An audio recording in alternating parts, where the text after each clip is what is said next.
Hello and welcome to this brief tutorial for registering your child via the Skyward online system. Well, let's get started. First thing we need to do is sign in. So once your login ID and password is entered, click the sign in box. Once logged in, we come to the family access portion of the website. On the left-hand side, you'll see many different links that you'll use for several different things throughout the school year.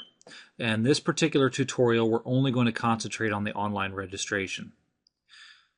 You'll notice in the center section that we have two children that need to be registered. If you have one child or if you have more than one child that need to be registered, they should show up right here in the center section for you to choose one and then the other one to go ahead and register. If they do not show up here in the center, all you have to do is come over here to the online registration link, click on that, and the children should show up over here on the side. And you'll be able to just choose one to go ahead and get started.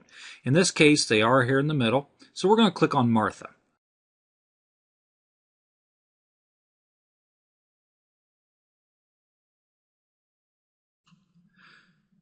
Once the registration form opens up for Martha, you'll notice that the data is out here in the center, and over here on the right-hand side is a list of links, and each one of these links represents a different section of the form that we'll need to fill out.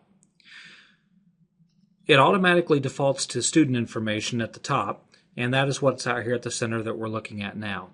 Most of this data should be in there from last year, but you'll still want to take a look at it, make sure it's accurate, and if there's any needed corrections, you'll want to do that now. Once you've got the information in as you want it to be, we need to come down here to the bottom, and each one of these windows will have a red "I have completed this step" section. It's in red because it's a requirement, and once we click on this, you'll notice what it does is not only a check mark goes in the box, but we also end up with a green check mark beside the step that we just completed. The idea is, as each one of these steps is completed, you'll see a green check mark beside the step. Once we have green check marks in all the steps, we've completed the form. We need to go to family address next, and we can do that one of two ways. We can either click right on that link, or we can click this next step button down here at the bottom.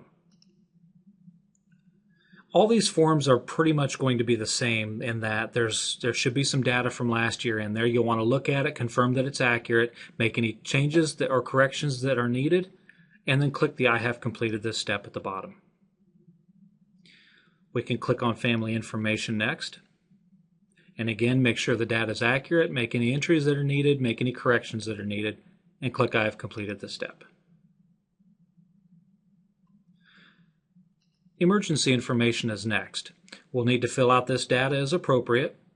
And then over here on the left-hand side, we can click this critical alert information, and this opens up a free text box, and it allows us to add any extra information that we might need the school to know about. If there isn't any, you don't have to add any, but if you do have some extra information, right here is where you would add that. Once you're completed with this, "I have completed this step" is next. Let's go to emergency contacts. Now, Martha doesn't have any emergency contacts listed here yet, so let's add one. Excuse me. Any student can have more than one emergency contact listed, but we need to have at least one. So click Add Emergency Contact, and you notice there are two fields that are required, and those have an asterisk out to the side, and they're bordered in red. So we need to add those in here. Let's add John Doe as Martha's father.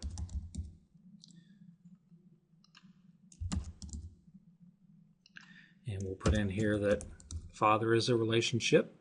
And let's give John a phone number. Okay. We can add any other data that is necessary. Once we're happy, we click Save. And it saves that person as the emergency contact. And again, we can add more emergency contacts. We also have the option to delete emergency contact if that becomes the case. Once you're completed with this section, click "I have completed this step," and we're ready for health information.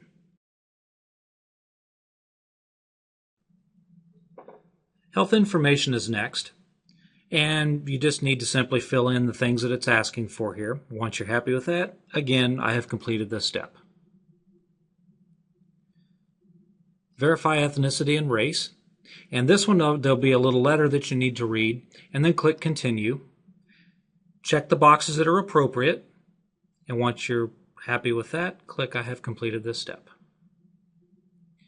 Next is the CHIRP information. On this one, there's another link that we'll need to click over here on the left once we click the CHIRP on the right. And it's going to say that the form has not yet been completed, and it asks, would you like to complete it now? And yes, we would. A couple of different areas that we need to fill out here. They're both highlighted with a red asterisk. And we need to put a checkbox here. And we need to electronically sign it with the date that we're completing this. Now I have two different options when I come back up here to the top. I need to save it either way, but if I want to print out a hard copy of this on my computer, or I'm sorry, on my printer at home, I can click Save and Print. If I just want to save it, which I do in this case, I just simply click Save. We'll notice that it shows up here now in this page, and it shows the date and the time that I completed this. Now I can click the back button and click I've completed this step. Next is the transportation form. Same thing, there's another link that will open up a form. Fill these things out as appropriate. Let's say pick the student up from 123 Main Street. And let's say a parent's going to maybe pick the child up from school at the end of the day. And that should be the normal schedule every day, so this is how we want it to stay. The same thing, I can save and print this if I want a hard copy, or I can just simply click Save. Once I do that, be sure to click I have completed this step. Next is Student Handbook. Once I click on Student Handbook, there's a place up here where I can click and it will download the Student Handbook.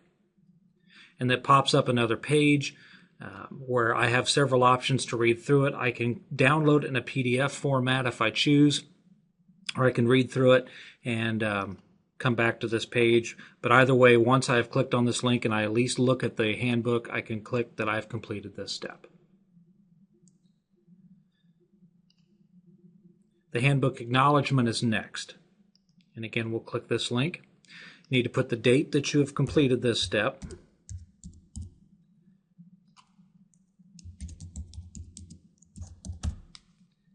Put in the date and the name of the parent.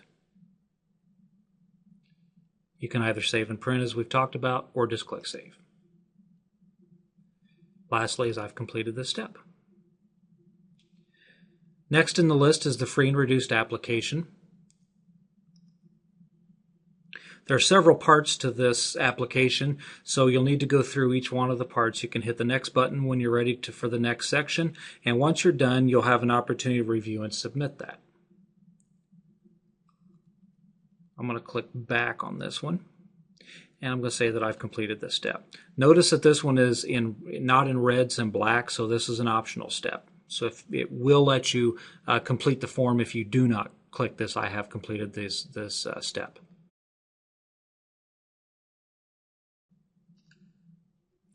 After free and reduced application, it comes to make a fee payment. Before we come to this section and complete this, we'll need to find an ID number. And we do that over here underneath Student Info.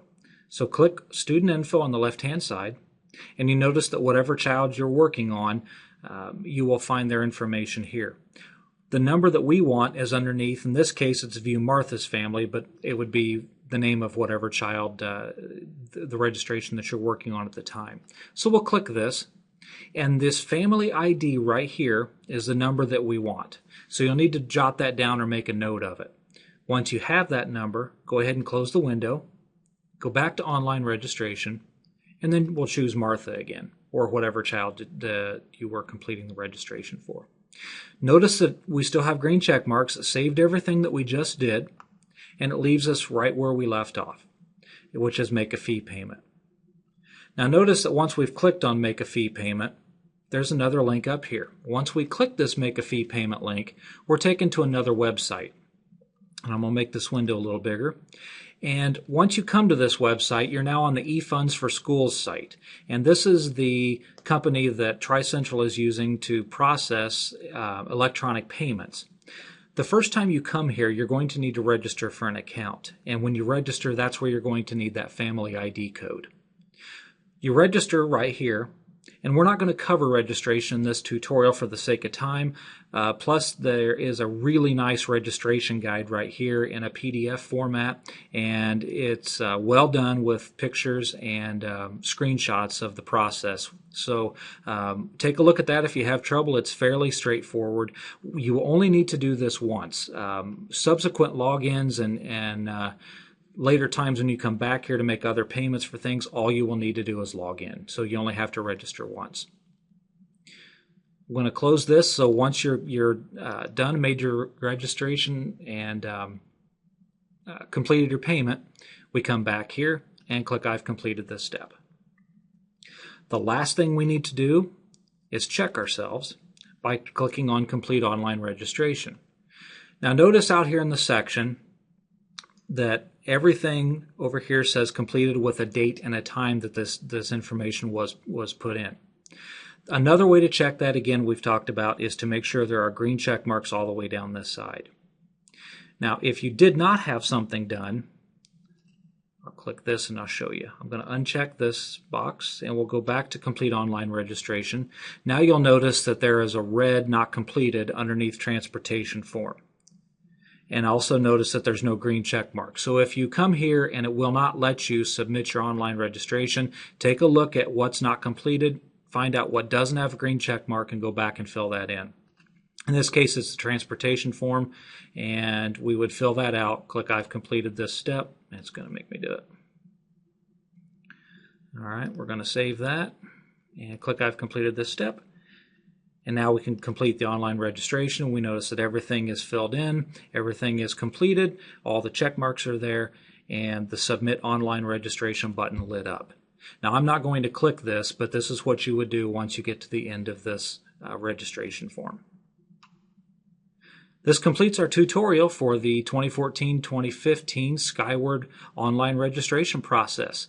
We look forward to seeing your child in the 2014-2015 school year, and enjoy the remainder of the summer. Thank you.